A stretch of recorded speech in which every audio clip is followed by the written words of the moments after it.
Hey, what's happening, YouTube? I just had I actually had something on my mind. I'm literally in the middle of cold calling right now as we speak. I'm cold calling some leads that I got, and I'm literally in the middle of cold calling right now. But I had to get this off my chest, man. I gotta get off here real quick because this taking up my time, and I gotta hit my number today. But anyway, this for everybody who be saying wholesaling is scamming, or be saying it's equity theft and all this stuff like that, or we're taking we're taking advantage of older individuals and you know what I'm saying, tricking them out their property and things of that nature.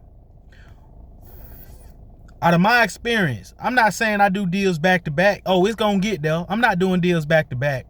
I've done a few deals so far, you know what I'm saying? I've done a few deals so far.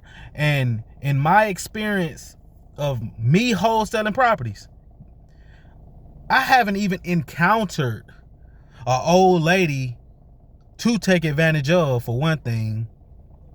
My first deal was with a mid-aged gentleman who actually was a businessman who had his his mother's property that he had been the only one keeping the upkeep for over about 15 years, and it been costing him money, and he just wanted to sell the property.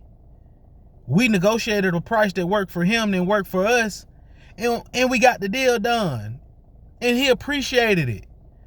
I did another deal with another guy. He was actually a landlord. Matter of fact, I just say this, he really was a slum lord, low key. He had a whole bunch of properties, and he had one property, this actual property here, it had been vacant property for about, I think he said maybe 3 or 4 months, and he just wanted to get off the property. We negotiated a deal. These are all middle-aged men actually that do more business than me. And guess what? It's families in that first, matter of fact, the first property I did, the one that I just described before, it's like literally like, and these are black people. I don't never see black people move like this. Most of the time you see Hispanics, but it's like 7 different people in this one house. This is a huge house. It's like 7 different people after who I sold it to put it on the market, and shit, who he put it on the market and made like 80 racks off of it. You know what I'm saying? I only made like 7,000 off of the transaction. He put it on the market and made 80 racks off of it. And then it's a family in there now of like 7, 8 people. I ride by this property. It's right by my house. I ride by this property every single day, and it's women and children literally out there playing in the yard. You know what I'm saying? Playing in the yard, and look like they doing good. So I feel like I helped the family got into a house. I was part of that process. Also, the one that I was describing to you just a minute ago, this was a Hispanic family that needed a place to live, and this not really was a desirable neighborhood. Like, this is a neighborhood where, you know what I'm saying, basically, like, you know what I'm saying, it's like a hood neighborhood or whatever. It's like a D neighborhood. You feel me? Like, if A good and D, it's like D. It's like a D neighborhood, you know what I'm saying? And it was not a good neighborhood, but it's a family in there. They moved in, and old buddy, literally, who bought that property from me, he actually just bought another property on the same block. This is a Hispanic. You know how they move. And okay, let me think about it. The third deal I did, this was an older guy who got this property like on a tax sale or something like that. He been had money. Now this older gentleman,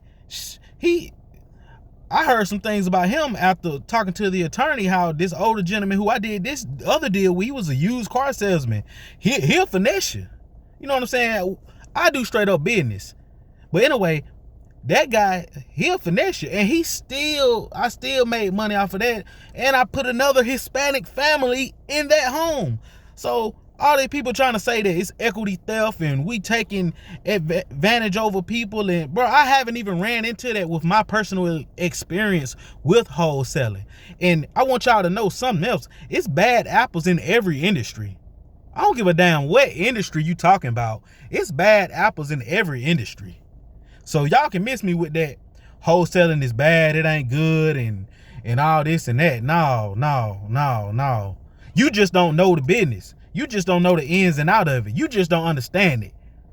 You just looking on the negative side. You can look on the negative side of every business, every industry, and you can find something negative. You can find bad apples. You can find people that's, you know what I'm saying, finessing it, taking advantage of people. You know what I'm saying?